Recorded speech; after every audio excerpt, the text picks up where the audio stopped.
आयु का अनुपात 7:3 है। बहुत अच्छी बात है। जब भी प्रेजेंट बोले प्यारे दोस्तों तो ऐसे एरो लगा दो। ये लाइन दिमाग में बैठ जाएगी प्रेजेंट के लिए 7 और 3 का रेशियो है। इसके ऊपर जाएंगे तो वो पास्ट हो जाएगा और नीचे जाएंगे तो फ्यूचर होगा। कह रहा 4 वर्ष पहले ए की आयु 4 वर्ष बाद बी की आयु। अब इसने एक कंडीशन दे दी। देखा जाए तो और कोई भी शॉर्टकट लगा सकते हैं। जब कंडीशन दे एक वेरिएबल एक्स मान लो, पेपर टाइम का माहौल होता है, ज्यादा शॉर्टकट नहीं खेलते फिर। तो एक एक्स मान लिया। अब देख लो भाषा को। कह रहा है 4 वर्ष पहले ए की आयु, तो ए की आयु 4 वर्ष पहले कितनी हो जाएगी? 7x - 4। तो लिख देता हूं 7x - 4। और कह रहा 4 वर्ष बाद बी की आयु, 4 वर्ष बाद बी की आयु, तो ये 3x + 4 हो जाएगी। का अनुपात 2:1 है। तो यहां पर 3x + 4 ऐसे लिख दीजिए और 2:1 का रेशियो हो गया। Condition according to the question. ठीक है, सॉल्यूशन वही सीखिए जो आप सेम पैटर्न का नया क्वेश्चन भी आ जाए तो बना सको। आजकल हमने देखा बहुत सारी ट्रिक ऐसी बता देते हैं, पेपर में लगती नहीं है जब नया आता है। यहां 7x, ये 6x, तो अंतर आया x का। ये -4, 4 × 8 = 12, यानी x बराबर 12 हो गया। बेसिक्स। फिर कहता है 4 वर्ष बाद ए की आयु, तो 12 7 84, यानी प्रेजेंट में 84 और ये बाद के हैं 36। तो 4 वर्ष बाद ए की आयु, 4 वर्ष बी की आयु का अंतर क्या होगा? तो 4 वर्ष बाद ये 88 का हो जाएगा और 4 वर्ष पहले ये बी 32 का हो जाएगा। और प्यारे दोस्तों हमसे इसका अंतर पूछा गया, घटा लो। 88 में से 32 जाएगा, मोदी जी 56 आ जाएंगे। 56 इज द राइट आंसर। 8 में से 2 गया 6, 8 में से 3 गया। आपका आंसर जल्दी आया होगा कि x बराबर 1 रख ले, y बराबर 1 रख ले, z बराबर या कुछ भी बराबर कर ले 0 से बड़ा, तो हो सकता है खेला हो गया हो। समझ, बड़ा सिंपल भी। इन दोनों का इंटू, इन दोनों का इंटू, और इंटू खोलते हुए। अब ये नहीं कि पहले एक बार सजाओ। जब हम देख रहे हैं कि इन दोनों का इंटू करना ही होता है तो x ऐसे लिखा, तो हम इसको खोलते हुए लिखेंगे ना, y² + z², हां, प्लस 2yz। सेम चीज ये चीज इधर आएगी तो y ऐसे रखो, खोलते हुए x² z² 2xz ऐसे। क्या किसी बच्चे को इसमें तकलीफ? बिल्कुल नहीं होगी, बिल्कुल नहीं होगी। अच्छा, अब पहला स्टेप हुआ। दूसरा स्टेप, अब दूसरा स्टेप दिख रहा है कि ये x इसके साथ जाएगा तो 2yz x हो जाएगा। सेम चीज ये इसके साथ जाएगा, सेम चीज इसके साथ जाएगा, तो ये दोनों तो कट ही जाएंगे ना, क्योंकि 2xyz। मुद्दा तो इनका आएगा क्या? मैं लिख देता हूं xy², xz², yx² और yz²। अब यहां पर भी आप दिमाग लगाओ। ठीक है, दिमाग लगाओ, क्या ऐसा हो जाए और क्या क्या कॉमन आ सकता है। सोचिए और समझिए। जैसा मुझे प्रतीत हो रहा है कि ये वैल्यू और ये वैल्यू, क्योंकि इसमें z², और कानपुर में एक मॉल का नाम भी z² है, बहुत फेमस मॉल है, ये इसके साथ आएगा। तो ये yx, ये xy, तो xy कॉमन ले लोगे, y इससे -x, ये इधर जाएगा तो z² कॉमन आ जाएगा और y - x, और इसका हैप्पी बर्थडे हो गया। एक रिजल्ट मिल गया कि z² = xy। और यहां से भी दया देखो, इन दोनों का इंटू इसके बराबर, यानी xy = a²। अब आप खुद ही देख रहे होंगे मोहब्बत से वो भी कि xy का मतलब z² है, और यहां xy तो ये भी z² हो गया, तो ये a = z। This is the right answer of this. तो इसमें हमसे पूछा भी गया है कि a का मान ज्ञात कीजिए, और मेरे दोस्तों a = z। अब कुछ लोगों के विचार अलग, भाषा देखो, मुद्दे पे मुद्दा पैदा कर रहा है। ठीक है, अब देखो ऐसे क्वेश्चन में बिल्कुल एक वेरिएबल लेके चलोगे तो कभी गलत नहीं होगा। अब क्या 5 वर्ष पहले ये कांड हुआ, बहुत अच्छी बात है, 5 वर्ष पहले ऐसे गए। अब सुनना, 58 वर्ष था, बहुत अच्छा क्वेश्चन है, मेरी नजर में तो अच्छा है, पेपर नहीं गलत होगा लोगों से। 58 वर्ष था 5 वर्ष पहले, तो प्रेजेंट में दोनों की आयु का योग 68 वर्ष हो जाएगा। भाई 5 वर्ष पहले मैं और आप दोनों का योग 58 वर्ष था, तो दोनों लोग प्रेजेंट में आएंगे तो दोनों के 5-5 साल बढ़ेंगे, तो 68 हो जाएगा। अब सुनो, यहां पर हमें किसी ना किसी की आयु माननी पड़ेगी, तो एक की क्या करो, एक की x मान लो, दूसरे की 68 - x मान लो, तो ये कंडीशन आगे तगड़ी। ठीक है, 8 वर्ष पहले b की उम्र, 8 वर्ष पहले ये b माना हमने, तो इसकी उम्र क्या हो जाएगी? x - 8, और 8 वर्ष बाद a की उम्र, 8 वर्ष बाद a की उम्र, तो 8 इसमें जोड़ोगे तो 76 - x हो जाएगा। कह रहा अंतर 16 वर्ष है, तो सीधी सी बात है, एक तरीके से बड़ा है छोटा है, तो बड़ा मुद्दा हो गया ना।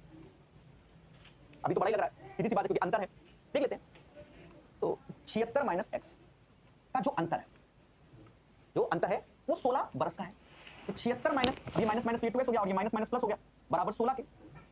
तो 2x ऐसे, 76 में से 8 कम कर दो, फिर से 68 आ जाएगा, यानी x = 34 आ गया, x = 34 आ गया। तो 1:1 का रेशियो हो जाएगा a और b की उम्र का। दया हमारे साथ खेला होगा, ठीक है, हमारे साथ खेला होगा। 1 किलो चीनी केवल 29 रुपए। खेला कैसे हो गया इसको भी समझते हैं। 8 वर्ष पहले b की उम्र और 8 वर्ष बाद a की उम्र का अंतर 16 वर्ष है। हमने इसको बड़ा समझा, ठीक है, तो हमने 76 - x में कर दिया, और बात ये यहां से कर रहा है, तो ये मेरे से मिस्टेक है। ठीक है, और ये आपसे भी हो सकती है कि कौन बड़ा कौन छोटा, क्योंकि अब तो 1:1 का रेशियो आ गया, तो मुद्दा है, हमने जानबूझ के किया, क्योंकि क्लियर नहीं किया कौन बड़ा कौन छोटा। 8 वर्ष पहले तो ये x - 8 ऐसे आएगा, और 8 वर्ष बाद तो ये 76 - x ऐसे आएगा। अब खेलते हैं मोहब्बत से, x - 8 माइनस का 76 माइनस माइनस प्लस, और ये 16 ऐसे, 2x ऐसे आ गया, अब 16 ऐसे, और ये इधर जुड़ जाएगा तो 84 हो जाएगा, यानी x = 50 के आएगा, x = 50 के। ये 50 ऐसे आया, और ये कितना आ जाएगा, ये 18 आ जाएगा, और 18 50 का रेशियो क्या हो जाएगा, 9:25। ए और बी की अंतर 9:25 हो जाएगा। एक बात याद रख लो कि प्रगति का सही वर्णन करता है। अब देखो ये द्विघात समीकरण है, तो कैसे आप डिसाइड करोगे? तो मेरे दोस्त पहले तो x² + 4 √3x + 3, तो डिसाइड तो अपना इससे होता है ना, b² - का 4ac से, b² - का 4ac से। अब सुनो, तो यहां रखा तो b वाला पार्ट, तो ये 16 × 3 ऐसे हो गया, -4 ऐसे, और a और c, यानी 1 × 3 ऐसे, तो 16 × 3 -12, ये तो ग्रेटर देन किससे आ रहा है, ग्रेटर 0 से आ रहा है, ठीक है। और ग्रेटर 0 से आ रहा है। अब एक बात को यहां और समझना पड़ेगा। समझना क्या पड़ेगा? अभी तक अब ये क्वेश्चन अच्छा आ गया, ये क्वेश्चन अच्छा आ गया, पहले समझो। अच्छा क्यों है? अभी तक जब हम लोग पढ़ते थे तो b स्क्वायर माइनस 4ac से हम लोग ये डिसाइड करते थे कि रूट्स आर मतलब 0 के तो रूट्स आर इक्वल है, ठीक है, बराबर है या लेस देन 0, ऐसे ग्रेटर देन 0। तो इससे हम लोग डिसाइड करते थे रियल नंबर को। ये हमारा रियल डिसाइड करता था रियल नंबर है, और ये डिसाइड करता था इमेजिनरी नंबर है। मैं लिख रहा हूं जिससे आप लोग समझो। और ये चीज डिसाइड करता था इक्वल है। तो हमारे अंदर की आदत तो यही है इस क्वेश्चन को करने की, सीधी सी बात। जैसे मैंने यहां पर भी ट्राई किया ऐसे। लेकिन जब आप ऑप्शंस को पढ़ोगे तो ऑप्शंस में क्या कह रहा है? पर में असमान, अपर में बराबर, पर में और बराबर, तो अपर में और असमान, ऐसे। तो ये जो प्रगति वाला जो हमारा ट्रेडिशनल नियम है, आपने अपनी जिंदगी में 99% मतलब ये वाला पैटर्न का सिर्फ आज एक ही क्वेश्चन देख रहे हो, कभी देखा नहीं। हमेशा यही समझते थे वास्तविक है, रूट्स बराबर है, तो वही ट्रेडिशनल तरीका हमने भी लगाया। लेकिन दया दया इसको ऐसे करके रखो, और अब ऑप्शन से हमें इसको सॉल्व करना है। तो मोटा मोटा साफ साफ ये दिख रहा है कि ये एक्स स्क्वायर है, ठीक है, रूट 3 का स्क्वायर आएगा। तो इसके रूट्स क्या होंगे? मोटा मोटा ये इरेशनल रूट्स होंगे, रेशनल नहीं होंगे, इरेशनल होंगे और अनइक्वल होंगे, इक्वल भी नहीं होंगे। क्यों? क्योंकि अभी जो हमने कंडीशन लगाई थी b स्क्वायर माइनस 4ac, अगर ये 0 के बराबर होता है, वो तो आपके सामने लगाया था ना मैंने, तो वो हमारा इक्वल कहलाता है। और यहाँ रूट चल रहा है, रूट चल रहा है, तो ये इरेशनल में जाएगा, रेशनल आना ही नहीं है, सीधी सी बात। तो इसका राइट आंसर होगा इरेशनल और अनइक्वल। आई होप आप सभी को ये चीज क्लियर हो गई होगी, कोई डाउट नहीं होगा इस क्वेश्चन में, ठीक है। ये वाली कंडीशन लगी है b स्क्वायर माइनस 4ac वाली, ठीक है। ये इक्वल नहीं आया था, अभी आपने देखा था कि यहाँ रखा था हमने तो 16 ऐसे माइनस 4 3 गुणे 1 और ऐसे किया था। इसका मतलब आप समझदार हो। लेकिन जब ये मतलब आता है तो रूट्स आर रियल होते हैं, रियल, और रियल नंबर के अंदर ही हमारे आते हैं क्या? रेशनल नंबर और इरेशनल नंबर। किसी को कोई डाउट नहीं होगा, पूर्णतः क्लियर बताया है, ठीक है। ठीक है, हम लोग आराम से चलेंगे, आराम से। बाकी आप समझ लो कमेंट में मैंने क्या लिखा हुआ है कि मैं थोड़ा आराम से पढ़ाऊंगा, समझ गए? बेलन के आधार की आंतरिक बाहरी त्रिज्या इतना इस बेलन के वक्र पृष्ठीय क्षेत्रफल और कुल पृष्ठीय क्षेत्रफल। अब मुद्दा है कि जब खोखला बेलन बोल देता है ना, आधा बच्चा तो ये डर जाता है कि खोखला बेलन क्या है, व्हाई दिस खोखला बेलन, ये खोखला बेलन नजर नहीं आ रहा, अभी आएगा, अभी आपको बिल्कुल नजर आएगा खोखला बेलन। आ रहा है? अभी नहीं आ रहा, अब तो आ रहा होगा। ये हमारा खोखला बेलन हो गया, मतलब बेलन के अंदर एक बेलन और पाइप वाला सिस्टम। अब यहां समझना, पहले तो यहां जो समझ गया वो सीख गया। देखो इसमें दो बातों का जिक्र किया गया है, कर्व सरफेस एरिया और एक टोटल सरफेस एरिया। कर्व क्या? जो घेराव होता है, घेराव में देखो त्रिज्या में यही इस्तेमाल कर ले रहे हैं, आंतरिक और बाहरी, स्मॉल और कैपिटल आर का, जो इसमें लिखा है वही, और ये बाहर का कैपिटल आर। तो अगर हम कर्व सरफेस एरिया की बात करेंगे तो 2 पाई आर मतलब small R plus capital R into H, जो इसकी हाइट है। और टोटल सरफेस एरिया की तो 2 pi small R plus capital H, ये तो होगा ही होगा, प्लस 2 टाइम्स पाई आर। अब यहां होता है capital R square minus small R square. अब ये सब माइनस क्यों होता है सर, प्लस में क्यों नहीं होता? ठीक है, ये सब विचार अंदर से आते हैं, तो इन विचारों को समझो मेरे दोस्त। जब इसको ऊपर से देखोगे तो कुछ ऐसा नजर आएगा, ऐसा। और जब हम इसमें ले रहे होंगे, ठीक है, इसका टोटल सरफेस एरिया में ऊपर वाला पार्ट, तो ये जो येलो कलर वाला है इसको काउंट नहीं करना, हमें ये रेड कलर वाला पार्ट काउंट करना होता है, रेड कलर वाला। तो ये एक सर्कल दिखता है ऊपर से, जब ऊपर सर्कल दिखेगा तो सीधी बात है सर्कल ही होता है मेरे भाई, ढक्कन आपने देखा होगा। तो ये वाला पार्ट नहीं लेना, खोखला है, हॉलो है। तो यहाँ पर जो इसका एरिया आएगा pi capital R square minus pi R square. और ये दो बार क्यों लेते हैं? जो कंडीशन अपर लेवल में होती है वही डाउन में होती है, खोखला बेलन है ना, जो ऊपर से है वही नीचे से है, सेम एज इट इज है। फॉर एग्जांपल मैं आपको दिखा देता हूं, दिख रहा होगा, ये लाइट आपको नजर आ रही है, बस ये वाला खोखला पार्ट है, बस ये मोटाई है, मोटा मोटा आप समझ सकते हो, ठीक है, क्लियर ना? कोई कंफ्यूजन नहीं। अब देखो, अब इसको रटना नहीं, इसको सीखना है, फॉर्मूला बता दिया मोटा मोटा। चलो खेलते हैं, सब कुछ तो यही, बस इसे काटना है और क्या करना है। तो लिख लो भाई 2 पाई आर प्लस एच। अच्छा, बड़ी त्रिज्या पहले बड़ी होती है, ध्यान रखना। और यहाँ पर भी 2 पाई, चलो ऐसे capital R plus small R H plus 2 pi ऐसे, और यहाँ पर capital R minus small R और capital R plus small R. अब यहाँ से काटो, ये चीज निपट गई। हाँ, एच नहीं निपटेगा, 2 पाई निपटेगा। ये 2 पाई निपट गया। अब यहाँ खेल लो तो इसका तो एच ही बचा, यहाँ पर भी एच बचा, और यहाँ capital R minus small R हो गया। 1 और 2 लाइन का सोल्यूशन था। तो सर आपने तो बहुत बड़ा चढ़ा के, आपने जितना बढ़ाया ना वो हमेशा याद रहेगा आपको, ये फॉर्मूला कैसे लिखा गया, समझ गए? अब देख लो भैया, जेमा मैच कर जाए वही आंसर, ठीक है। जैसे हमका समझ में आ रहा है ये है, ठीक है ना। एक लंबती शंकु जिसकी त्रिज्या ऊंचाई इतना है, आधार इतना है, का आयतन क्या होगा? का आयतन। अब देखो एक चीज देखो, ज्यादातर हमारा ब्लड तो यही कहता है भाई 11 का मल्टीपल ढूंढ लो। भाई आयतन शब्द बोलते हैं और शंकु का आयतन तो 1/3 पाई आर स्क्वायर एच। तो मोटा मोटा पहला दिमाग तो पेपर में यही करना चाहिए, ठीक है। लेकिन जब भी ऑप्शंस में रूट दिया जाए तो कोशिश करो फिर सॉल्व भी करना पड़ सकता है। फिलहाल मैं पहले 11 से ही चेक करूंगा, अगर 2 ऑप्शन है तो सॉल्व करके दिखाऊंगा मोटा मोटा। अरे भाई मोटा मोटा ये देख लो, ये 13 और ये 2, 11 का मल्टीपल, ये 6 11 का, तो बाकी चेक ही ना करो, चुपचाप सॉल्व करो।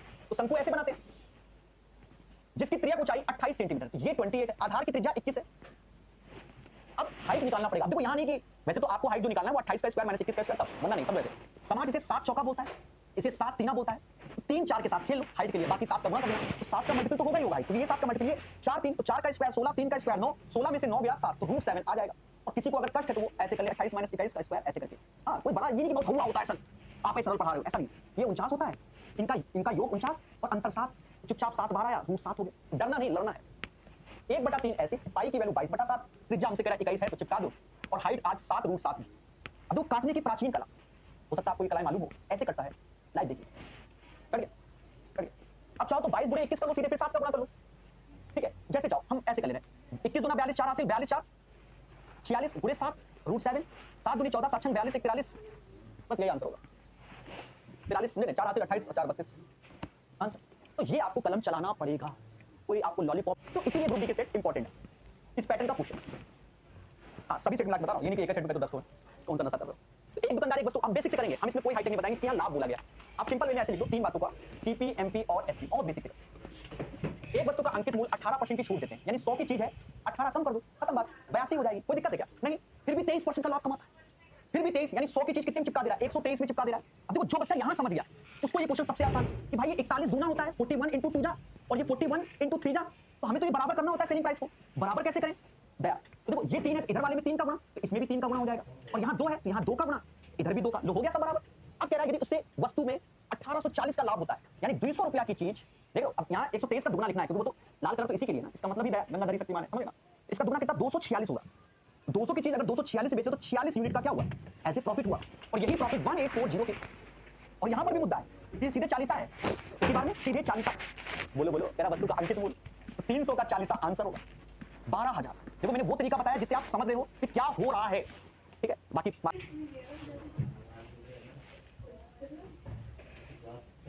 आप आसान है तो खुद से भी आप वीडियो को पॉज करके लगा सकते हैं, मेरी नजर। भविष्य में किसी के एग्जाम में आएगा तो उसको डसेगा और कुछ नहीं है। 2 लाइन का, जॉनी किसी बैंक से साधारण ब्याज पर 7,000 का ऋण लेता है, 3 वर्ष बाद वह बैंक को 4,000 का भुगतान कर देता है। यह राशि पूर्णतः उधार लिए गए भुगतान की आंशिक पुनः भुगतान के रूप में समायोजित की जाती है। ऋण लिए जाने की तिथि से 5 वर्ष की समाप्ति बाद वो इतने का निपटारा करता ही। तो मेरे दोस्त क्वेश्चन में कोई दम नहीं है, लेकिन आपके अंदर पेशेंस होना चाहिए। कैसे? अरे मोटा मोटा समझिए भाई, पहले समझना है, पेन चलाओगे तो नहीं समझ पाओगे भाई। समझो मैं आपसे आया भैया कुछ पैसा दे दो, मैं तकलीफ, आपसे हमने कर्जा लिया। भाई कर्जा कोई भी आदमी लेता है तो अच्छे के लिए नहीं लेता, कुछ ना कुछ दिक्कत है तभी तो कर्जा लेता है। तो मुझे तकलीफ थी, मैंने आपसे कर्जा लिया कितने का, 7,000, और मैं ईमानदार आदमी हूं, मैं पैसा वापस करूंगा आपका। तो मैंने क्या किया, पहले आपका 4,000 रुपए रिटर्न कर दिया, और फिर कुछ समय और आपसे मोहलत मांगी, और 4350 बचा हुआ रिटर्न कर लिया। आजकल क्या है कि दोस्तों से पैसा उधार ले लो तो दूसरा निपटा देता है, दोस्त है, फिर धीरे धीरे करके वो बुराई मतलब विवाद का जड़ पैदा हो जाता है, ठीक है। 7,000 हमने आपसे लिया, हमने आपको कितना रिटर्न किया, 4,000 वो और 4350 लिए, तो हमने आपको टोटल अमाउंट दिया 8350 रुपए।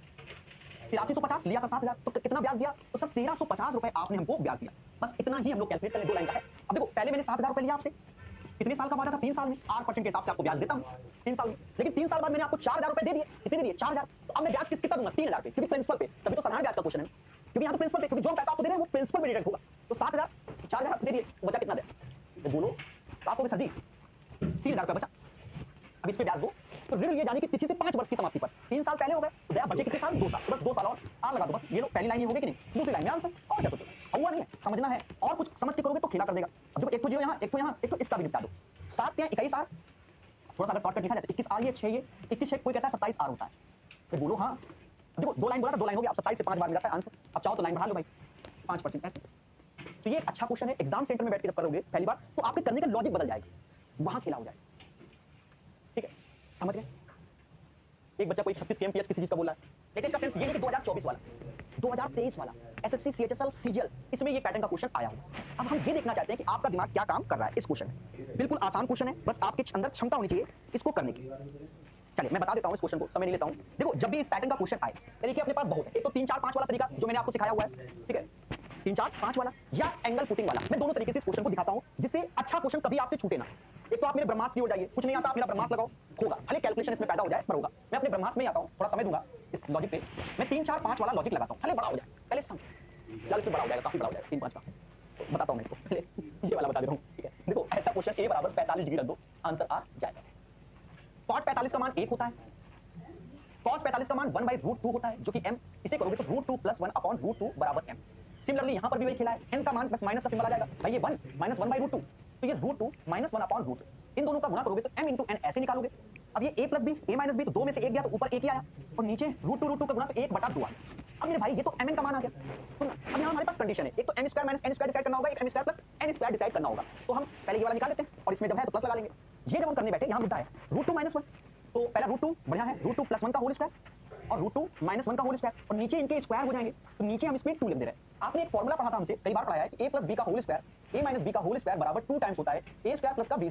साथ ही साथ ये वाला, अच्छा जब यहाँ प्लस होता है तो ये होता है, और साथ ही साथ आपने ये वाला पढ़ा था, और ये 4ab होता है। अब जब यहाँ पर आप देख लोगे तो ये माइनस वाला है, ये माइनस वाला है, तो 4 ऐसे लिखोगे तो √2 × 1/2 यानी ये 2√2 आ गया, तो इसका मान 2 √2 आया, तो पहले हम इसके हिसाब से चेक कर लेते हैं, जो मिल जाए वो आंसर, अदरवाइज हम लॉजिक बदलेंगे। समझना था, समझना। हम पहले में गए, तो पहले में गए तो इसका स्क्वायर हो गया 2 √2 का, भाई ये तो निकाल लिया ना, इसका स्क्वायर तो बचा, इसका स्क्वायर हो गया 8 आएगा, और 16 mn का मतलब भी 8 ही हो जाएगा, क्योंकि mn का मतलब आधा, 8 8 बराबर, यानी ये आंसर। आगे आपको चेक करने की जरूरत नहीं। कैसा लगा?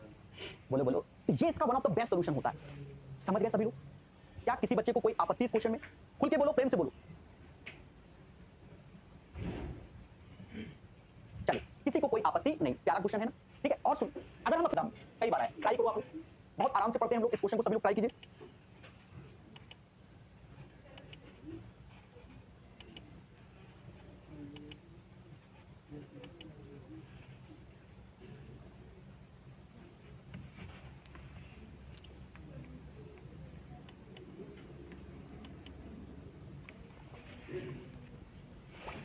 और निपटा देंगे। दो रेलगाड़ी एक ही समय पर ए और बी से चलना शुरू करती है और 85 105 किलोमीटर की चाल से एक दूसरे की ओर बढ़ती है। जब वे एक दूसरे से मिलते हैं तो ये पाया जाता है कि बी से चली रेलगाड़ी ए से तुलना में 200 किलोमीटर अधिक तय की। ए और बी की बीच की दूरी क्या है? देखो, अगर आप पेन नहीं चलाना चाहते भाई, अभी इस पैटर्न का क्वेश्चन मार्केट में बहुत है, तो आप पेन मत चलाओ, सोच लो कैसे। देखो, मेरी स्पीड 85 की, पहले सुनो, पेन चलाओगे तो कॉम्प्लिकेटेड हो जाएगा। मेरी स्पीड 85 की, आपकी 105 की, तो प्रति घंटे 20 किलोमीटर का अंतर आ रहा है कि नहीं आ रहा है? बोलो बोलो, टेल टेल, आ रहा है कि नहीं आ रहा है? 85 105 यानी 20 किलोमीटर एक दूसरे का, तो आप 20 किलोमीटर ज़्यादा चल लो, मैं कम चल रहा हूं, तो 20 का मेरा 200 किलोमीटर का अंतर होना चाहिए। तो 200 का अंतर जब होना चाहिए तो समझो 1 घंटे में 20 किलोमीटर, तो 200 यानी 10 घंटे में 200 बटा 20 यानी 10 घंटे में। अब एक दूसरे के बीच की दूरी कितनी है? टूवर्ड्स ईच अदर आ रहे हैं, तो 105 और 85 190 हो गया, और 10 से गुणा कर दोगे तो 1900 आंसर आ जाएगा। सर कछु समझ भी नहीं आया, क्या ज्ञान दे दिए, फर्जी ज्ञान दिए। तो भाई कलम चलाओ भाई, समझो। मैं 85 की स्पीड चल रहा हूं, आप 105 की स्पीड चल रहे हो। देखा ये जाए, कह रहा है, तो ये पाया जाता है कि बी से चली रेलगाड़ी ए से चली रेलगाड़ी की तुलना में 200 किलोमीटर अधिक दूरी तय की। ए और बी के बीच की दूरी ज्ञात करो। अब ये टुवर्ड्स ईच अदर आ रहे हैं, टुवर्ड्स ईच अदर आ रहे हैं, बोलो हाँ। तो इनकी रिलेटिव स्पीड देखो, तो रिलेटिव स्पीड तो कितनी हो गई? 190 kmph जब एक दूसरे की ओर आ रहे हैं, लेकिन प्रति घंटे इनका अंतर कितना आ रहा है स्पीड में? अंतर 1 घंटे में 20 किलोमीटर का आ रहा है। 20 kmph का मतलब ये होता है 20 किलोमीटर प्रति घंटा, और हमें अंतर लाना है 200 किलोमीटर का, तो 10 का इधर गुना करोगे, 10 का यहाँ, यानी 10 घंटे में ये अंतर बराबर हो जाएगा। यानी ये लोग एक दूसरे की ओर 10 घंटे तक चले, तो यहाँ गुना कर दो, 1900 आंसर। इस बार कई सेटों में आपको ये पैटर्न का क्वेश्चन मिला है। समझ गए? बोलो हाँ। तो ओरल निपटा सकते हो, आपके अंदर क्षमता है तो। सीजीएल देखो, अब कुछ बच्चे कहते हैं सीजीएल का क्वेश्चन है, कोई कहता है सीएचएसएल, कोई कहता है एवीटीएस, कुछ नहीं मेरे भाई, अब सब समान कर दिया इन्होंने। मैथ का मतलब समान। सीजीएल के क्वेश्चन देख लो, वो आसान है। जिस लेवल की शुरुआत में आरपीएफ एसआई के सेटों में आए हुए हैं, आरपीएफ एसआई की जो सेटों में 4-5 भाई आंसर की लीक करना मना कर दिया गया था, मतलब कोई भी टीचर कार्रवाई होनी चाहिए। क्वेश्चन आया तो ऐसे क्वेश्चन में बच्चा फंस जाता है, तो जो बोले उसको पढ़ो। कह निम्नलिखित में से कौन सा कथन सदैव सत्य होगा? 100% ट्रू के बारे में। कह समांतर चतुर्भुज के कोणों के समद्विभाजक एक आयत बनाते हैं। ठीक है, समझेंगे इसको। ठीक है, समांतर चतुर्भुज एक समलंब चतुर्भुज होता है, ये तो पूर्णतः ट्रू होता है कि समांतर चतुर्भुज एक समलंब चतुर्भुज होता है। क्या सम चतुर्भुज के विकर्ण समान होते हैं? नहीं, सम चतुर्भुज के विकर्ण यानी रोम्बस के विकर्ण क्या होते हैं? अनइक्वल होते हैं। रोम्बस के विकर्ण क्या होते हैं? अनइक्वल होते हैं। तो ये फॉल्स है। समांतर चतुर्भुज एक समलंब चतुर्भुज होता है। देखो, समलंब चतुर्भुज मेरे भाई ऐसा होता है और समांतर चतुर्भुज ऐसा होता है। पहले बोलो हाँ। लेकिन समान लंब की बात कर रहा है। देखो, इसमें भी अगर हम देखें तो ये हाइट होगी परपेंडिकुलर और ये हाइट होगी, इसमें भी ये देखो, और इन दोनों में क्या है कि ये दोनों, ये यहां से पैरेलल, ये भी पैरेलल ही है। ठीक है, तो समांतर चतुर्भुज एक समलंब चतुर्भुज होता है, ये ट्रू है। सम चतुर्भुज के विकर्ण समान होते हैं, नहीं, समान नहीं होते। तो स्टेटमेंट हमारा सी तो फॉल्स हो गया, यानी ऑप्शन बी एलिमिनेट हो गया। स्टेटमेंट बी, सॉरी हाँ, स्टेटमेंट केवल बी वाला तो सही है। अब पहला पढ़ते हैं, the bisector of the angles of a parallelogram from a rectangle. तो ये स्टेटमेंट भी हमारा ट्रू होगा। ठीक है, तो आंसर इसका आएगा केवल सी और बी। राइट आंसर हो जाएगा केवल सी और बी। क्लियर है? तो पहला स्टेटमेंट कहीं लिख लेना। ठीक है, पहला स्टेटमेंट लिख लेना कि जो ये बोला समद्विभाजक एक आयत होता है। हाँ, अभी इसी पैटर्न का इससे पहले 2 सेट और हुए थे। पहले समझो, इसमें थोड़ा सा खेला है, जो उसकी सोच है उसमें खेला है, इसलिए ऐसा। जैसे ये दोनों लाइन हमारी पैरेलल है और ये हमारी क्या है, क्योंकि इसका जो सॉल्यूशन है, जो ये शब्द का सॉल्यूशन है, मैं उसकी बात कर रहा हूं। पहले समझना, जो अभी आप हल्के में ले रहे हो। ये दोनों लाइन पैरेलल है। अगर ऐसे करके ये दूसरी भी लाइन ऐसे खिंच जाए, जैसे ये खिंची है वैसे ये खिंच जाए, और इसके एंगल बाइसेक्टर के बारे में बात हो रही है, इनके एंगल बाइसेक्टर। ठीक है, तो हम एक डंडी लेकर इसको ये समझा सकते हैं कैसे। पहले समझो, देखो ये दोनों लाइन पैरेलल है, ये थीटा है तो ये 180 माइनस थीटा होगा, और अल्टरनेट एंगल्स आर सेम, या ये दोनों एंगल का सम 180 सेम चीज यहां पर भी। ठीक है, अब पहले बात सुनो, इसके कोण समद्विभाजक क्या बोला है, सुनना। समांतर चतुर्भुज के कोणों के समद्विभाजक, यानी ये वाली डंडी का एंगल बाइसेक्टर, इसकी बात हो रही है। ये हम ऐसे डंडी की दूसरा बना लो। ठीक है, मैं जनरली बता रहा हूं, सीखोगे इसी से। इसका एंगल बाइसेक्टर, तो ये थीटा बाई 2 हो जाएगा, और यहां पर आप देखोगे ये 180 माइनस थीटा, तो ये 90 माइनस थीटा बाई 2 हो जाएगा। ठीक है, सेम चीज ऐसे करके यहां पर भी, यानी 180 माइनस थीटा, तो ये हो जाएगा क्या, 90 माइनस थीटा बाई 2, और ये थीटा, तो ये थीटा बाई 2। तो इसमें ये एंगल जो हमारा ऐसे रेक्टेंगल बन रहा है, और इसमें ये मान लो, वो छोड़ दो, इसको समझो, ये अल्फा और ये 90 माइनस अल्फा, तो ये हमारा रेक्टेंगल, क्योंकि ये सब 90 स्क्वायर इसलिए नहीं होगा कि स्क्वायर में हमारे एंगल दोनों बराबर होने चाहिए। तो ये प्रॉपर्टी तो पहली वाली है, हो सकता है आपको मालूम ही ना हो, इसलिए मैंने ये चीज समझाई। इससे पहले 2 सेट आए हैं, उसमें 2 पैरेलल लाइन करके बोलता है और एक क्लियर रेखा। समझ गए? तो याद रखना कि हमारा स्टेटमेंट नंबर इधर है। अच्छा ये क्वेश्चन आपको बता दें, ये क्वेश्चन सेम पैटर्न का आरएस अग्रवाल नवीन अंग्रेजी में छपा हुआ था। मानचित्र का पैमाना इतना इस टू इतना, तो उन दोनों बिंदुओं के बीच की वास्तविक दूरी क्या है? अब सुनना, सेंटीमीटर में अगर मैंने इसको 5 सेंटीमीटर किया तो यहां पर भी 5 का होगा। ये वैल्यू हमारी 5 चौका 20 ऐसे 3 2 5 0 और सुनना, लेकिन ये सेंटीमीटर में है। जब हम इसमें 2 जीरो कैंसिल करेंगे अब ये हमारा मीटर में हो जाएगा, और जब मैं इसमें 3 जीरो कैंसिल करूंगा तो हमारा किलोमीटर में हो जाएगा, यानी 20 किलोमीटर। तो इसका आंसर 20 किलोमीटर आएगा। और बहुत प्यारा क्वेश्चन है ये, याद 3-4 क्वेश्चन है। देखो दो पाइप ए और बी एक साथ खोले जाते हैं और एक खाली टंकी को 20 घंटे में भरते हैं, यानी ए और बी किसी टैंक को, बहुत प्यारा क्वेश्चन है, 20 घंटे भरते हैं। केवल एक खोले जाने पर ये खाली टंकी को बी द्वारा इसे अकेले भरने में लिए जाने वाले समय की तुलना में 9 घंटे पहले भरता है। 9 घंटे पहले, और बी का पूछा है तो हमने माना बी इस टैंक को x घंटे में भरता है, लेकिन जो ए भरेगा वो 9 घंटे पहले, तो x - 9 घंटे। अब x हमेशा उसको मानना जिसके बारे में पूछा जा रहा है। और बहुत प्यारा क्वेश्चन है, विश्वास करो जितने देख लो ना सबके साथ खेला होगा इस क्वेश्चन में। ए और बी किसी टैंक को 20 घंटे में भरते हैं, ए खोले जाने पर ये खाली टंकी को बी द्वारा इसे अकेले भरने के लिए लिए जाने वाले समय से 9 घंटे पहले, यानी बी अगर x घंटा लेता है तो ए x - 9। देखो पहला तरीका तो ये है कि इसमें ज्यादातर लोग वाया ऑप्शंस करते हैं। ए द्वारा 1 घंटे में 1/x-9, बी द्वारा 1 घंटे में 1/x, और दोनों मिलकर 20 घंटे में तो 1 घंटे में 1/20।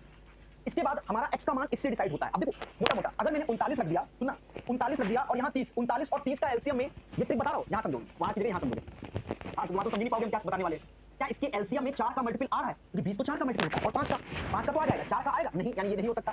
45 आपको 1/36, ये कोई नहीं समझाएगा सही ढंग से, 1/45, जी हाँ। अब देखो एलसीएम में 4 का भी मल्टीपल है, 5 का भी, तो 5 का इससे मिल जाएगा, 4 का इससे, यानी ये आंसर हो सकता है। तो इसको चेक करना है। इसका एलसीएम आया 180, यहाँ 5 बार में, यहाँ 4 बार में, यानी 9/180, 1/20, यानी x का मान 45 हो जाएगा। सर ये चौथे नंबर में होता तो क्या करते? देखो बच्चों की मानसिकता है, और ये डाउट आना चाहिए सर अगर चौथे नंबर में क्या होता हम तब भी इसको करते। देखो 36 है, देखना 36 में से 9 गया 27 आया, बोलो हाँ, और 36 ऐसे। अब यहाँ देखो 4 का तो मल्टीपल मिल गया, क्या 5 का है? नहीं, सॉल्व भी नहीं करना। 42 है, 42 में से 9 गया 33 आ गया, और 42 ऐसे, क्या ये 5 का मल्टीपल है? नहीं है। समझ गए? तो ये चीज ओरल हो जाती, क्या हो जाती? ओरल हो जाती में। पहले हम बेसिक समझा दे रहे कि करेंगे क्या। यहाँ कहता है x के 41 विद्यार्थियों को गणित में प्राप्त अंक तालिका में प्रदर्शित किए गए, इन विद्यार्थियों के प्राप्तांकों का समांतर माध्य। समांतर माध्य यानी हमको नहीं चाहिए एक तरीके से इस क्वेश्चन में माध्य sigma fi xi upon sigma fi लगाकर करना है, वो भी मैं समझाऊंगा, चिंता मत कीजिए। 10 20 का योग का आधा 15, ऐसे यहाँ पर 25 योग का आधा, ये 35, ये 45 और ये 55 हो जाएगा। ईमानदारी का नियम क्या कहता है? 15 गुणे 8 प्लस 25 गुणे 7 प्लस 35 गुणे 6 प्लस 45 गुणे 11 प्लस 55 गुणे 9 plus divide by sigma fi। तो ये सिग्मा fi चल रहा होता है, ठीक है। 8 7 6 11 9 के योग से आपको भाग देना पड़ेगा। सर आप क्या बताओगे? अरे हमारी बात अलग है, पहले बताओ ये चीज समझ में आई, ठीक है। क्या करना होगा? इनके गुणा करके योग और नीचे 8 7 इसके योग से आपको भाग देना पड़ेगा। ये इसका एक्चुअल नियम होता है। अब जो बच्चा पढ़ा लिखा होता है वो क्या करता है? देखो यहाँ पर सारे ऑप्शन देखो 35 36 38 36, यानी ऑप्शंस 35 के आसपास है। हमारे पास 35 के आसपास एक वैल्यू है, वो भी 35। हमने इस वैल्यू को फोकस किया, इस वैल्यू को और फोकस कर दे, और फोकस कर दे, अब तो दिख रहा होगा। इस वैल्यू को फोकस किया, हमने कहा कि 35 ही इसका माध्य होगा, और मिनिमम 35 तो रखा ही ऑप्शन में, तो कोई टेंशन ही नहीं है, ठीक है। कम भी होता तो भी कोई फर्क नहीं पड़ता। उसके बाद पड़ोस में गए तो -10 कम है 35 से, और ये -20 कम है, ये +10 ज्यादा है, ये +20 ज्यादा है। अब सुनना, इसका इसमें गुणा करोगे तो माइनस का 160 हो गया, इसमें तो माइनस का 70 हो गया, ये तो 35 वाला है, ये 110 हो गया प्लस का, और ये प्लस का 180 हो गया। और ये कद्दू कटेगा तो कितनों को कटेगा? 41 लोगों को। इसके नीचे 41 कर लो, बस ये कैलकुलेशन करनी, तो 35 तो होगा ही होगा। कैलकुलेशन में देखना, हाँ लग गया यार कर लेंगे। देखो 110 160 180 के, ये 20 ज्यादा है, ये 20 इसमें कम कर दोगे, इसमें कम किया तो आया 50, कितना आया? 50 माइनस का, 110 में 50 कम कर दोगे ये तो 60 आ जाएगा। 60/41, एक बार मैं क्रॉस चेक कर लेता हूँ। 230 ये हो गया, और ये हो गया 290, 60 आएगा। अब ईमानदारी से बताओ ये वैल्यू 1.5 से हल्की सी कम आएगी। अब ये नहीं कि 41 का पारा आता है भाग देंगे, तो 36 पॉइंट समथिंग, और समथिंग में क्या 36.4 समथिंग, हल्का सा कम, और 36.4 समथिंग में एक ही है। अब 36.7 नहीं जा सकते, क्यों? क्योंकि 41 यानी 40 से भाग दोगे तो 1.5 रुपया से कम आएगा, मतलब 1.5 रुपया आएगा, लेकिन नीचे 41 है तो उससे और कम क्यों जाना है, समझ गए? ये होता है इस क्वेश्चन को जल्दी अटेम्प्ट करने का तरीका। बाकी अगर आप कोई और मेथड से जाओगे इस क्वेश्चन में, आप विश्वास मानिए आपके साथ खेला हो जाएगा, समझ गए? क्लियर है? 2% बढ़ा दी जाए तो 4 वर्षों में निवेशित धनराशि 640 अधिक हो जाता है। अब एक बात तो सुनो, एक साल में 2% तो 4 साल में 8% ब्याज एक्स्ट्रा हो जाएगा, और यही 640 के बराबर, यानी इसमें 80 का गुणा हो रहा होगा, और हमको चाहिए 100% का मान, इसमें भी 80 का गुणा कर लो, 80 का गुणा कर लो, 8000 आंसर आ जाएगा। और ये सदाबहार क्वेश्चन है, क्वेश्चन नंबर 26। तो पता चलता है कि जब वे एक किस्म के चावल को 50 रुपए पर केजी की दर से बेचता है, this is the selling price, बेचता है, तो 20% की हानि होती है। अब हमने पढ़ा है कि 20% का मतलब होता है 1/5, यानी 5 की चीज वो 4 में बेचता है। तो ये हमारा portion as a CP treat होता है, ये एज ए एसपी ट्रीट होता है, बोलो हाँ, और प्यार से बता देंगे। तो कहीं ना कहीं जो ये 50 है वो एसपी है, तो 4 बराबर 50 के, तो 1 बराबर 12.5 के, तो 5 बराबर 62.5 रुपए, यानी पहले आर्टिकल का जो सीपी आया वो 62.5 रुपया, समझ गए? फिर आगे पढ़ा, जब एक अन्य किस्म के चावल को 72 रुपए पर केजी की दर से बेचता है तो उसे 20% का लाभ। अब 20% का मतलब होता है 1/5, यानी 5 की चीज क्योंकि प्रॉफिट हो रहा है तो 6 में, 6 बराबर 72 के, ये माइंड में सोचा जाता है पर मैं लिख के दिखाता हूँ। 6 बराबर 72 के, 1 बराबर 12 के, तो 5 बराबर 60 के, यानी दूसरा आर्टिकल का जो कॉस्ट प्राइस है वो 60 रुपए। पहले का 62 रुपए 50 पैसे, दूसरे का 60 रुपए। देखो ये लिखा नहीं जाता, ये आप जितना भी है ये माइंड में चला सकते हो, सीधे 62.5 60 सोल्यूशन देखो इतना होता है, लेकिन ये जो माइंड में कांड हो रहा है ये भी तो मालूम होना चाहिए। ठीक है, वो तो आपके अभ्यास पे डिपेंड है कि आप कितने स्टेप खाते हो। यदि वैसे 3 और 2 के रेशियो से मिलाए तो भाई हर चीज की कॉस्टिंग को मिलाया जाता है, एसपी को नहीं मिलाया जाता है। भाई दो वस्तु हम खरीद के लाए तो उनकी कॉस्टिंग यानी सीपी को हम मिला रहे होते हैं। ठीक है, मिलाने के बाद मिश्रण को 64 रुपए पर केजी से बेचा गया, कुल प्रतिशत लाभ। अब 64 एज हमारा क्या हो गया, एसपी हो गया, लिखना था एसपी, लिख बैठे 64 हो गया एसपी हमारा, और ये हमारा भी सीपी चल रहा है। अब फिर लो मिनिमम 60 रुपया पर केजी तो होगा ही होगा, 60 से 2.5 रुपया ज्यादा, 2.5 का गुणा 3 में 7.5 हो गया, कद्दू कटेगा इन सब में बटेगा यानी 3 2 5 में, यानी 1.5 रुपया एक्स्ट्रा आया, यानी 60 और 1.5 रुपया, यानी सीपी हमारा आ गया 61 रुपया 50 पैसा, एसपी 64 रुपया, तो दोनों का अंतर 2.5 रुपए, प्रॉफिट लॉस सीपी पे देखेंगे इनटू 100 करेंगे। समझ में आया? बस इसको कैलकुलेट करना लाइव झिंगा लाइव और कुछ नहीं। अच्छा अब यहाँ पर भी हम भावनाओं में नहीं रहेंगे क्योंकि एग्जाम चल रहा है हमारा। दशमलव हटाया 5 से ये 5 बार, 5 से ये 63 बार, नहीं 5 से 63 123 बार, 500 बटा 123। अब यहाँ भाग दो 123 तो 492 यानी 4 पॉइंट समथिंग, पर लगभग 4%, लगभग 4% में आंसर सी है, तो यही 4.5 नहीं जा रहा है।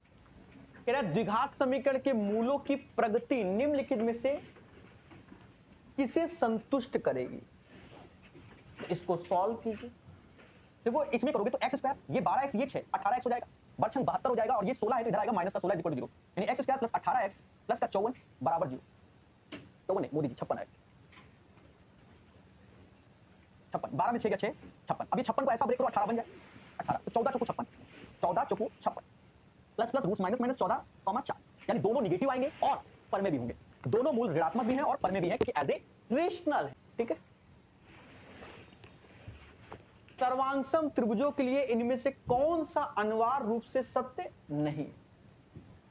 यानी दो ट्रायंगल हमारे क्या है, सर्वांगसम, तो इनमें से कौन सा स्टेटमेंट ये नहीं परमानेंटली यही होना चाहिए। ठीक है, कॉन्ग्रेंट के लिए तो अब सर्वांगसम में आपने देखा होगा एक तरीके से दो ट्रायंगल का एरिया बराबर होना चाहिए, जैसे आपने side side side angle side या साइड साइड साइड ये सुना तो होगा ही होगा, बस वही चीज वाली प्रॉपर्टी। यदि एक त्रिभुज की कोई दो भुजाएं, भुजाओं के बीच का कोण दूसरे त्रिभुज की दो संगत भुजाओं और उन दो भुजाओं के बीच के कोण के बराबर हो तो ये त्रिभुज सर्वांगसम होगा। लेकिन यहां कह रहा है अनिवार्य रूप से सत्य नहीं है, ये स्टेटमेंट दे रहा है। यदि एक त्रिभुज की कोई दो भुजाएं और भुजाओं के बीच का कोण, तो ये तो 100% सत्य है, ये तो होता ही होता है। यदि एक त्रिभुज की तीनों भुजाएं दूसरे त्रिभुज की तीनों भुजाओं के बराबर, तो ये भी सर्वांगसम की प्रॉपर्टी है, 100% ट्रू है। यदि एक त्रिभुज की दो भुजाएं और एक कोण, दूसरे त्रिभुज की दो भुजाएं एक कोण, ये नहीं, ये 100% नहीं है, ये फॉल्स है। सर ऐसा क्यों? अभी जो पहला स्टेटमेंट आप देख रहे थे उसमें दो भुजाएं और उनके बीच का कोण, दो भुजाएं उनके बीच के कोण के बारे में बात कर रहा है। इसमें कह रहा है कि दो भुजाएं एक कोण, अब दो भुजाएं ये कोण ये ले लो, दो भुजाएं ये कोण ये ले लो, तो इससे हम सर्वांगसम नहीं प्रूव कर सकते। दैट्स वाई ये हमारा नहीं हो सकता। ठीक है, तो C is the right answer of this one, जो क्वेश्चन बोला उसके हिसाब से आगे हम चेक करने की जरूरत ही नहीं। ठीक है, भाई कह रहा है 100% ट्रू नहीं, वैसे तो हो जाता है पर 100% नहीं है ना, ट्रू फॉर कॉन्ग्रेंट ट्रायंगल। ठीक है, तो नहीं, मुद्दा खत्म। मशीन और दो टीवी के सीपी का जो रेशियो आएगा 3:2 आ गया। बताओ तीन टीवी का प्राइस, तीन वॉशिंग मशीन का प्राइस 18% बढ़ेगा, 18 × 54। अभी दो टीवी का प्राइस, दो का 10% 20% घटेगा। आप बोलोगे हाँ जी सर बिल्कुल सही। टोटल कितने का सामान है? 3 और 2 बटे 5, तो 34/5 आ जाएगा, 6.8% इंक्रीज। बात समाप्त। ये सवाल का आंसर था, तो इंक्रीज हो जाएगा डी ऑप्शन। पॉजिटिव आंसर है तो इंक्रीज 44/9 आ जाएगा, तो ये आंसर। फिर भी आंसर ऐसे करके आप सीख लीजिए। ठीक है, उम्मीद है मेरी बात समझ गए होंगे। आंसर ये आ गया। अब ये क्वेश्चन, ये जो सेम क्वेश्चन देख रहे हो ना, previous year SSC CGL mains का है, पर बड़ा हुआ क्वेश्चन होगा, कछु नहीं है। समझो इसकी ट्रिक होती है। ट्रिक क्या है? पहला तरीका क्या है कि जिस क्वेश्चन में आप कॉसेक और कॉट देख लो तो थीटा बराबर 45 डिग्री पुट कर दो और उसी से आंसर निकाल लो। तो वैसे 99% बच्चा इस क्वेश्चन को x बराबर 45 ही रखता है, सॉल्व नहीं करता है। बात समझ में आई? तो 45 रखा तो कॉसेक 45 का मान हो गया √2, ये 1 + 1 ऐसे, और ये √2 -1 -1, तो यहां से आ गया √2 + का 2 और √2 - का 2। a + b a - b, तो 2 का स्क्वायर मतलब √2 का स्क्वायर 2 और 2 का स्क्वायर 4, -2 आंसर। ये अपना पहला तरीका, ये अपना पहला तरीका। लेकिन अगर इस क्वेश्चन को और बड़ा कर दें कि ऊपर ये छाप दिया और नीचे भी कुछ ना कुछ धर दें, उसके बाद तो फिर करना आपके लिए संभव उतना नहीं होगा। तब आप ब्रह्मास्त्र मेथड को बुलाइए, जिसका नाम है 3 4 5। अब ध्यान देना, क्वेश्चन में पेशेंस रखना, अन्यथा खेला होगा। एक स्टार, क्योंकि बहुत से बच्चे जल्दबाजी करेंगे। 3 वर्ष पहले एक आदमी की आयु उसके पोते की आयु की 6 गुनी थी। ये जो मुद्दा था ये 3 वर्ष पहले था। 6 गुनी यानी 6:1। कह रहा 3 वर्ष बाद उसकी आयु उसके पोते की आयु के 4 गुने से, देख लो 6 वर्ष अधिक है। यहां मुद्दा कर दिया। अब 4 गुने से 6 वर्ष अधिक है तो भैया अब तो x को हम ले लेते हैं बड़ा सिंपल वे में। यहां हमने x ले लिया, ये भी x ले लिया, तो 6 साल बाद ये 6x + 6 हो जाएगा, ये x + 6 हो जाएगा। अब उसी लाइन को पढ़ लेते हैं। क्या? उसके पोते की आयु के 4 गुने से 6 वर्ष अधिक है, यानी इसका 4 गुने से और 6 वर्ष अधिक है। ये हो गया। तो 4x 6x तो यानी 2x। 6 को 24, 6 30 में से 6 गया, 24 आया, यानी x बराबर 12 आया। अब हमसे कह रहा उसके पोते की आयु क्या होगी मेरे दोस्त? x बराबर 12। तो ये 3 साल पहले हुए 12 साल का था। अगर मैं प्रेजेंट की बात करूं तो 12 3 15 is the right answer of this one. उम्मीद है। देखो, जैसे एक आइसोस्केलेस ट्रायंगल होता है जिसे समद्विबाहु त्रिभुज कहते हैं, तो प्रॉपर्टी क्या होती है? ये दोनों भुजाएं बराबर, आधार के दोनों कोण बराबर, ये उस पे लंबवत होता है, लंबवत भुजा को 2 बराबर भागों में डिवाइड करता है, ये एंगल बाइसेक्टर भी होता है, कोण समद्विभाजक, जो ये वो ये, साथ ही साथ ये और ये दोनों सिमिलर ट्रायंगल कॉन्ग्रुएंट भी होते हैं। मतलब इतनी सारी प्रॉपर्टी होती है, समझ गए? अब क्वेश्चन पे प्रकाश डालते हैं। इसने कहा भैया एक ट्रायंगल बना लो जिसका नामकरण कर लो MNO। कहता है n बराबर o के, यानी ये और ये दोनों सेम, जहां इनको सेम बोला अपने आप हाथ आगे बढ़ेंगे, ये बराबर होगा इसके, ये इस पे परपेंडिकुलर होगा, ये बराबर भागों में एंगल बाइसेक्टर, मतलब अपने आप हाथ चलने चाहिए क्योंकि समद्विबाहु ट्रायंगल हो गया ना, ये चीज है। अब कह रहा है NO NO n से लेकर o तक 12, तो ये 6 और ये 6 टोटल 12 होगा। फिर कहता है MO 10 है, तो बाय डिफॉल्ट अगर 6 ये 10 तो ये 8 हो जाएगा अकॉर्डिंग टू द ट्रिपलेट्स। 6 8 10 3 4 5 का डबल 6 8 10। कहता है MP शीर्ष लंब हो, MP का मान बताओ, तो यही शीर्ष लंब है, इसका नाम MP, उसका मान 8। मुद्दा खत्म, आगे बढ़ो। अब जैसे ये किसी टैंक को 8 घंटे में भर लेते हैं, कहता है तीनों पाइप 2 घंटे के लिए खोले जाते हैं। अच्छा आप एक चीज समझो, काम हमेशा एक होता है जिसे समाज अपने आप में 100% कहता है, और 100% का मतलब ये तीनों मिलकर 8 काम, मतलब 8 दिन में काम करते हैं, तो एक दिन में कितना करेंगे 1/8, और 2 दिन में कितना करेंगे 2/8, जिसे समाज 1/4 कहता है। एक में से 1/4 गया तो 3/4 बचा। अब ये 3/4 कौन करेगा? तो कहता है सी को बंद कर दिया जाता है, बाद में ए और बी 9 घंटे में शेष काम, यानी 3/4 काम को 9 घंटे में निपटाया जा रहा है इसके द्वारा, AB के द्वारा। ये 3 आया, यानी AB पूरे काम को 4 ते 12 घंटे में निपटा देगा। अब सॉल्व करना है इसलिए स्टार दिया हमने। ABC किसी काम को 8 घंटे में, AB उसी काम को 12 घंटे में, एलसीएम लोगे 24 आएगा, क्षमता 3 और 2 आएगी, AB की क्षमता 2 हो गई, एक हो गई, कह रहा सी कितने दिन में 24। तो इतना स्पीड? जी हाँ, मैं तो प्रैक्टिस करा रहा हूं, मैंने यू 2024 में भर के पढ़ा है। अब प्रोसेस सीख गए, क्वेश्चन को तेजी से करो, समझ में आया? अब उसके लिए ये इतना ये समय नहीं बर्बाद करते। तो आंसर इसका हो जाएगा, तो खा लो, तो ये x² हो गया, प्लस का 3x हो गया, माइनस 8 हो गया। ये जो आएगा वो x² माइनस का 9, 2 का गुणा करोगे तो 2x², 9 दूनी 18। अब यहां से क्वाड्रेटिक बनेगा, ये इधर आएगा तो x² माइनस का 3x और 18, और इधर आएगा तो ये माइनस का 10 हो जाएगा। ये इक्वेशन हमारे सामने बन गई। अभी समझो, अगर इसमें हम लोग निकालेंगे b² माइनस 4ac बराबर 0, तो रूट्स आर इक्वल हो जाएंगे। अगर b² माइनस 4ac ग्रेटर है 0 से, तो रियल हो जाएंगे, वास्तविक। अगर लेस देन है तो काल्पनिक हो जाएंगे। मुद्दा खत्म। अब करना क्या है समझो, हमें जो करना है वो b² माइनस का 4ac चेक करना होता है। 3 का स्क्वायर 9, माइनस माइनस प्लस, समझ ना, 4 गुणे 10, और ये 1, ये तो पॉजिटिव आ गया। जहां पॉजिटिव आया तो मूल वास्तविक व समान नहीं, क्योंकि इक्वल 0 नहीं, स्वाहा। 2 वास्तविक और भिन्न, बिल्कुल ये ट्रू है। मूल अपर में, कहां से अपर में दिख रहा है? 2 काल्पनिक या स्वाहा, यानी B is the right answer of this one. तो कैसे? अभ्यास।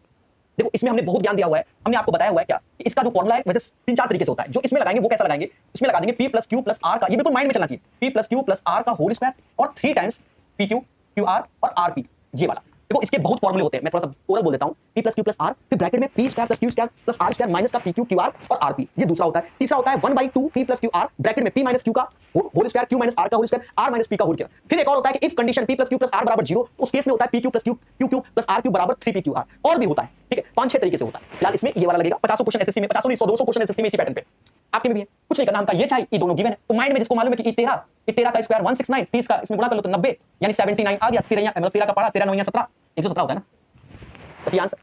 13 7 91। क्लियर है? तो छोटी छोटी चीजें आपको तैयार होती है तो फास्ट होते हो। अभी आएगा डसने वाला क्वेश्चन। स्टोर द्वारा बेचे जा रहे विभिन्न उत्पादों के क्रय मूल्य प्रतिशत लाभ को दर्शाता है। अच्छा क्वेश्चन है, यदि अगले वर्ष सभी उत्पादों के मूल्य में 10% की वृद्धि हो जाए, प्रतिशत लाभ समान रहे, मतलब जो ये लाभ है वो तो सेम रहे, ये मूल्यों में वृद्धि हो जाए, तो निम्नलिखित में किस उत्पादन में विक्रय मूल्य में अधिकतम वृद्धि हुई? विक्रय मूल्य में अधिकतम वृद्धि, मेरे दोस्त आप मोटा मोटा समझो, विक्रय मूल्य में सबसे अधिक वृद्धि इसमें होगी, म्यूजिक सिस्टम में। सर कैसे? अरे पहले तो इसका यहाँ पर 10% बढ़ गया, फिर उसके बाद 18% लाभ कमा रहे हैं, तो सबसे ज्यादा इसी में होगा और बड़ी वैल्यू भी है भाई। इसके 10% बढ़ाओगे, पहले कॉस्ट नहीं समझा अभी। देखो ऑब्जर्वेशन को बहुत प्यार से समझना चाहिए। पहले तो हम ऑप्शंस को ही एलिमिनेट कर दें। देखो एक तो इसने ऑप्शन में वॉशिंग मशीन दिया ही नहीं, यानी ये डेटा कट गया। अब इन चार में से कौन होगा, हम आपको सिखा रहे हैं। अब देखो मोटा मोटा आप देखो 39 का 10% बढ़ाओगे और 17%, तो ये भी प्रॉफिट खत्म। एयर कंडीशन भी ऑप्शन में नहीं होगा। फिर अब हमारे पास कितने लोग, 1 2 3, यहाँ पर देखो रेफ्रिजरेटर और टेलीविजन में अगर कंपटीशन हो तो रेफ्रिजरेटर का मूल 48 था, इसका 59, इसमें 22% लाभ, इसमें 23% लाभ, तो इससे मूल में भी ज्यादा है, लाभ में भी ज्यादा है, ये भी स्वाहा रेफ्रिजरेटर। अब दो लोगों में मुद्दा है, एक म्यूजिक सिस्टम और एक टेलीविजन। अब टेलीविजन के मूल में 10% की वृद्धि यानी 5.9 बढ़ा दिया, तो 59 में 5 जोड़ेंगे तो 64.9 हो जाएगा, और उसके बाद 23% लाभ, उसके बाद 23% इसका निकाल के इसी में जोड़ोगे एक तरीके से, यानी 123% वैल्यू।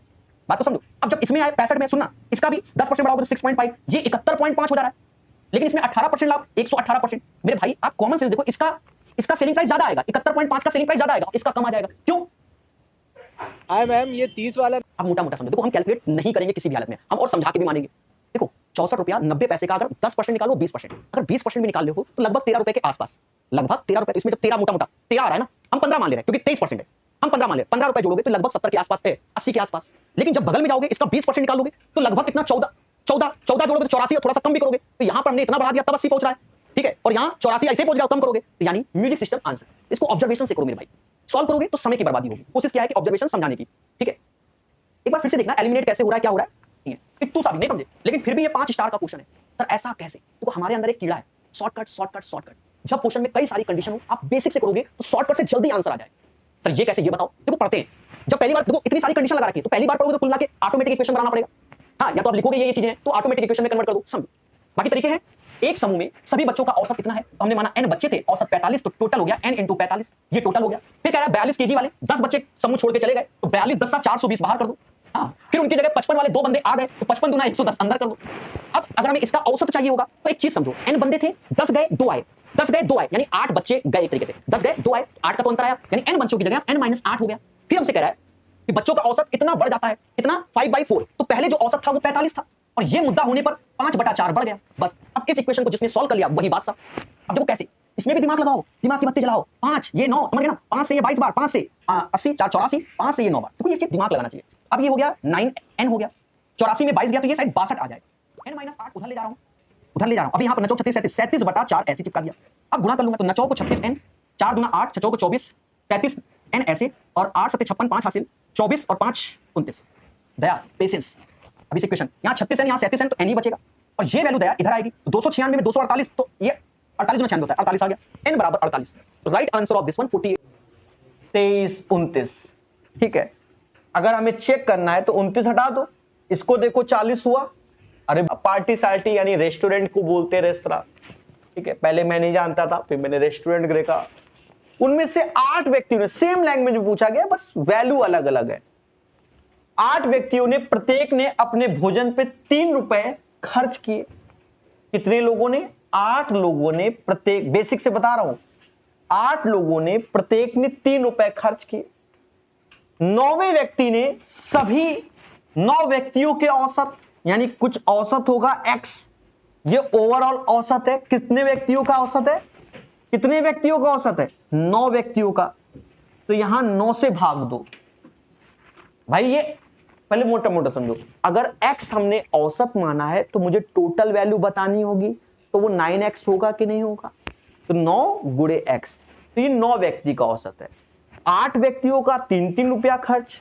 अब 9वें व्यक्ति ने क्या किया? 2 रुपए अधिक खर्च किए औसत से, तो x के साथ 2 रुपए अधिक खर्च किए, तो यहां से x निकाल लो मोहब्बत से। 9x में से 2x गया, नहीं 9x में से x गया, 8x आया, और 8 त्रिका 24, 24 2 26, यानी अब 8 का भाग दो तो 8 त्रिका 24, 3 रुपया 25 पैसा x का मान आ गया। तो कह रहा उनके द्वारा खर्च की गई कुल राशि, तो औसत तो x है, और यही औसत में 9 व्यक्ति द्वारा खर्च किया गया है, तो 9 × 3.25 खर्च किया गया है सभी के द्वारा। तो 25 9 225, 2 हासिल, 9 त्रिका 27, 2 29, 29 पॉइंट में आया। ठीक है, मैं इस क्वेश्चन की तारीफ करूंगा, क्योंकि जिसके पास पेशेंस होगा उसी से सॉल्व होगा। आजकल क्वेश्चन पढ़ता कौन है, सीधे आंसर निकालता है बच्चा, खेला हो जाएगा। हाँ, समझे नहीं? देखो 18 लड़के, 18 बॉय, 24 लड़कियां यानी गर्ल्स एक काम को 16 दिनों में पूरा कर सकते हैं। 16 दिनों में पूरा कर सकते हैं। उन सभी ने एक साथ मिलकर काम करना शुरू किया, लेकिन 12 दिनों तक काम करने के बाद, यानी 18 बालक 24 बालिकाओं ने 12 दिन काम किया। उसके बाद सभी लड़कियां और 6 लड़कों ने काम छोड़ दिया, पसंद ही नहीं था। तो 12 लड़कों ने शेष काम 9 दिन में, तो 12 लड़कों ने शेष काम यानी बालकों ने 9 दिन में निपटा दिया। अब ये दोनों बराबर हो जाएंगे। और फिर हमसे आगे चल के मुद्दा पैदा कर दिया, कह रहा 24 लड़कियां पूरा काम, 24 गर्ल्स पूरा काम कितने दिन में, तो x दिन में। अब असली मुद्दे का जड़ मेरे दोस्त, अब ये कैलकुलेशन है हमारी जिंदगी का। सर ये कैसे करोगे, करना तो पड़ेगा ही दोस्त। ये डेटा सेम है, बस 16 में 12 जाएगा तो 4 आएगा। आप यहां 18 बालक 24 बालिका, 16 में 12 गया तो 4, ये पहले भी लिख सकते थे पर मैंने नहीं लिखा। हाँ, लोगों की तरीके की शॉर्टकट ज्यादा बता दे। 12 बालक 9। अब यहां थोड़ा बहुत आप कुन्ने में काट लो, कैसे? 6 से ये 3 बार, 6 से ये 4 बार, 6 से ये 2 बार। अब यहां देखो 9 दूनी 18 बालक, 4 त्याएं 12 बालक, तो 6 बालक इधर आए। और यहां देखोगे तो 4 चक्कू 16 बालिका, तो 16 बालिका यानी ऐसे, तो इनका रेशियो आ गया बालक अपॉन बालिका 16/6 यानी 8/3 की इनकी क्षमता हो जाएगी, एफिशिएंसी। फिर उसके बाद हम जब निकालेंगे तो हम इसमें मत रखना, इतने बड़े वाले में, इन दोनों में रखना सबसे बेहतर है मेरे भाई तरीका। यहां रखना तो बालक की जगह 8 रखोगे, बालिका की जगह 3 रखोगे, तो 18 गुणे 8 144, 24 त्याएं 72 गुणे 16 और 24 गर्ल्स, तो 24 त्याएं 72 यहां पर भी गुणे x, यानी 16 का मल्टीपल आंसर तो 16 32 32 48 दोनों है। अब मेरी कैलकुलेशन देखना, 72 से ये एक बार में, 72 से 2, ये 3 गुणे 16, 48 बराबर x के, मतलब x बराबर 48 के। तो 48 इज द राइट आंसर।